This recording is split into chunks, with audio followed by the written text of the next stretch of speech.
Good morning, Jamie. How's it going? Good morning. It's great to be here.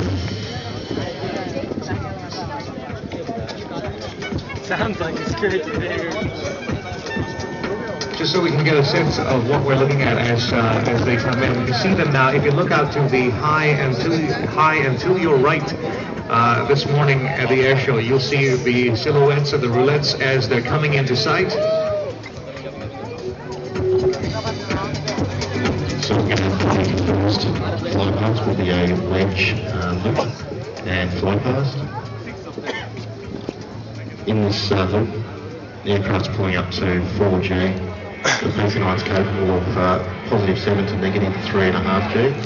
As they pull up now for the loop, it'll be 4G.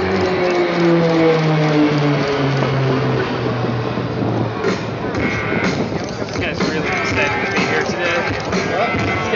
The Roulettes, of course, have been part of some very, very spectacular photographs these past few days. Of course, a big and significant part of that is just the way these aircraft are designed, the way they look. There's a very special reason why they look the way they do. They do. They're advanced training aircraft, so the red and white colour scheme gives them higher visibility, particularly when you're flying with students and busy airspace. As an advanced trainer, you want to have an aircraft that's high in visibility. So now they're going to position to the crowd left for a 45 offset loop in wedge formation.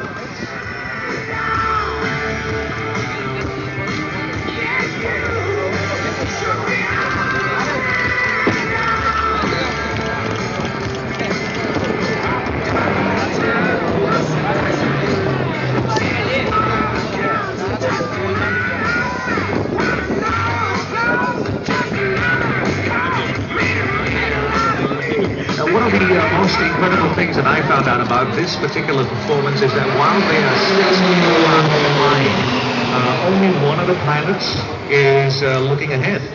That's right. Roulette lead, who is the aircraft you can see out the front of the formation, squadron leader Steve Becker, is the only one basically looking ahead. The other aircraft will occasionally, but they're concentrating almost 100% on maintaining formation position by looking at various cues on the aircraft ahead and to the side of them. That's a 3G turn there.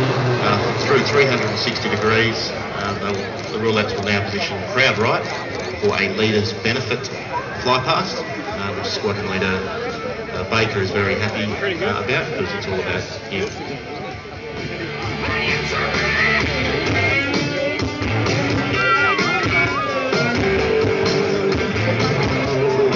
As I understand as well that trust is paramount, I guess, for a performance like this. It is extremely important part of formation flying, being able to trust your leader, trust the other aircraft about you, and making sure that that everyone does exactly what they're supposed to do when they're supposed to do so. Trust is a massive part of formation flying. Yep. Fly past.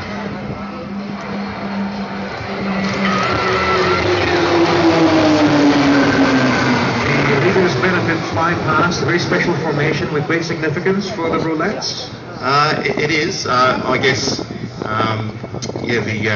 The squadron leader Baker has been Roulette lead for about 4 months now, but before him, it was a part of the show, and it is a way of the formation to say thanks to the lead for doing a great job. Now in a 6-pack formation as they position slightly crowd left for a 6-pack to twin loop. As they're approaching the vertical, you see the formation slightly change, and when it comes down on the other side, it'll be in a twin Vic formation.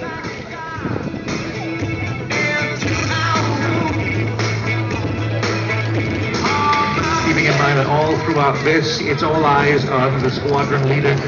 In terms of flying as well in this formation, tight formation, I hear that there are 2 pilots that work especially hard. 5 and 6 particularly work hard. 5 is the deputy lead. He is generally the second most experienced pilot outside of Roulette lead in the formation.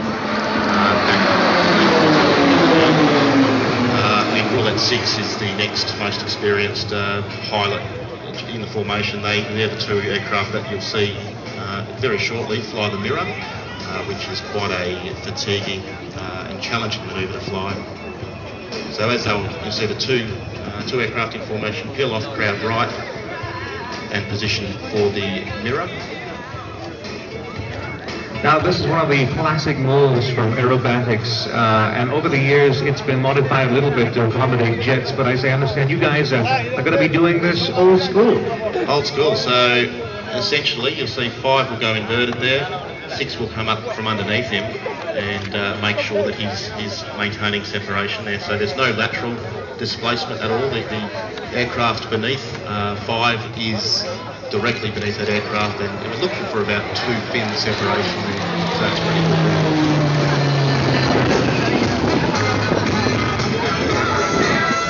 Crowd right now, you'll see 4 ship, Roulettes 1 to 4, positioning for the corkscrew manoeuvre. This is where 4 earns his money, so 1 rolls inverted. You can see 4 conducting the corkscrew manoeuvre, which again is pulling up to the 6 to throughout this manoeuvre.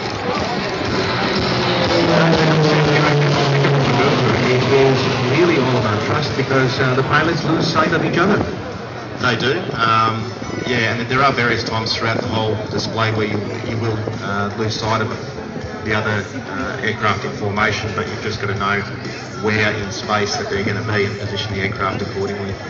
You'll see 5 and 6 now rejoining to a wedge formation, and then it'll be a change to Delta for a Delta fly past.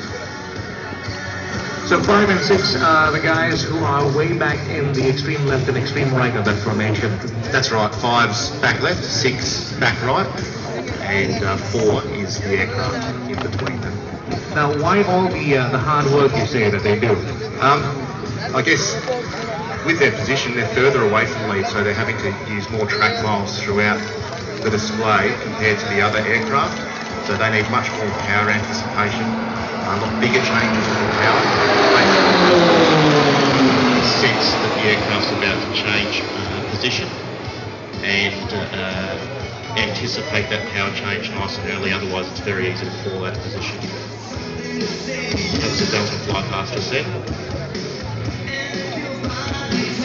Back into a wedge formation now, you can see crowd right for rollbacks.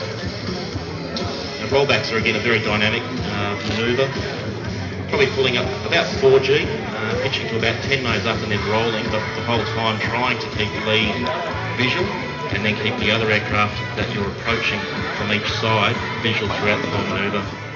And all this is actually at a distance of less than 3 meters. Yeah, it's about 3 meters, probably just a little bit less than 3 meters, so it is very close.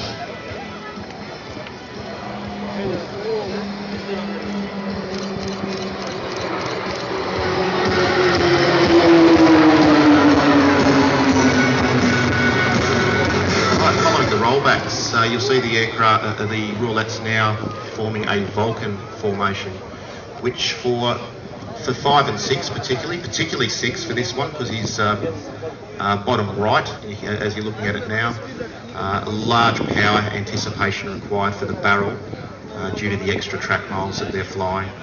Now, because it's propellant driven as well, as I understand, changes in power poses a little bit more of a different, more difficulty than just in a jet where you move faster or slower. It does. There's a lot of rudder movements having to happen throughout. Because of course, with any power change in a propeller-driven aircraft, there's going to be different yawing. That's the tendency to turn left or right. That's right. Yep. So yeah, every time you touch the power in a PC-9, you're having to do something with your rudders to balance the aircraft.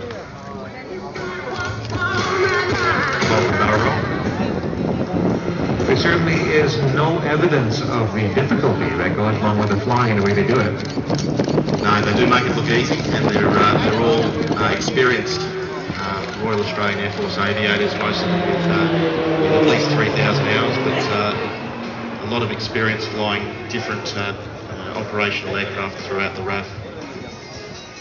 As I understand, the Roulettes are made up of pilots that do other things for a living usually. That's right. Yeah, all the pilots in the Roulettes are instructors at Central Flying School, which is based at RAF Base East Sale, just out of Melbourne in Victoria, Australia.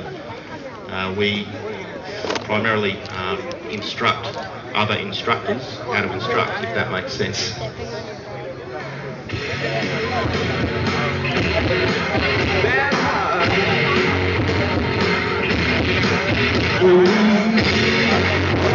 This will be a wedge barrel roll. Get up to probably about 1 to 3 G is a standard G application for a barrel roll. Loops a little bit more.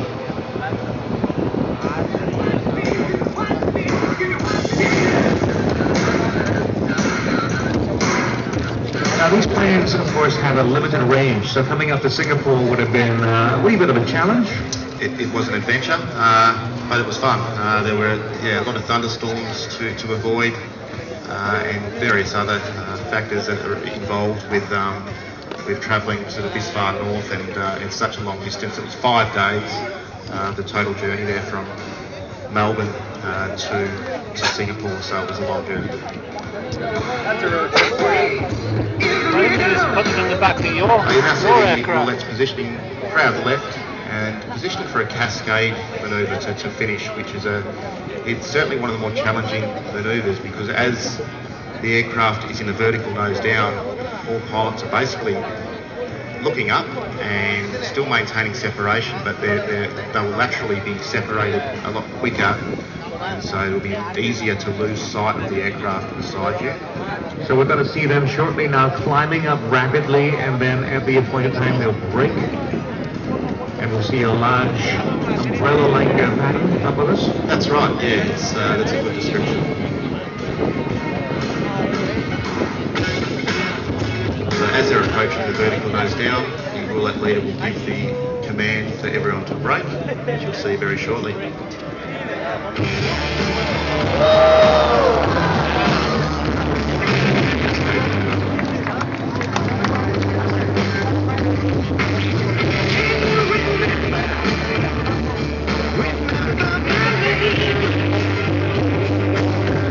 Beautiful stuff, and a great way to round up a performance by the Roulettes.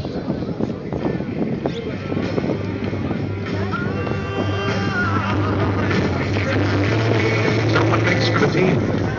Well, they get back on Friday, and then on Sunday they've got another display, so it's straight back into it.